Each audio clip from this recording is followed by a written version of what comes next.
जय श्री कृष्ण। समोर शत्रू नसून जर तुमचे पूर्ण कुटुंब असेल तर तुम्ही काय कराल? त्यासाठी हा श्लोक नक्की ऐका।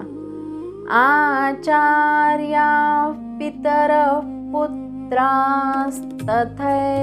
च पितामहाः मातुला श्वशुरा पौत्राश्च शियाला संबंधिनस्तथा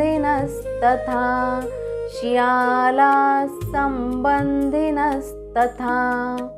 भगवद्गीतेतील पहिल्या अध्यायातील 34व्या श्लोकात अर्जुन म्हणाला, गुरुजन, काका, मुलगे, आजे, मामा, सासरे, नातू, मेहुणे, त्याचप्रमाणे इतर आप्त आहेत।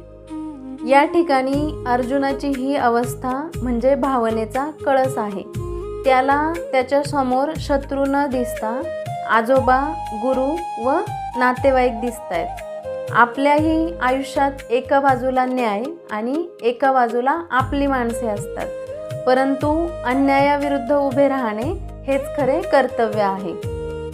म्हणून नात्यांच्या पलीकडे जाऊन सत्याची साथ देणे हे सर्वात कठीण पण सर्वात मोठे कर्तव्य आहे।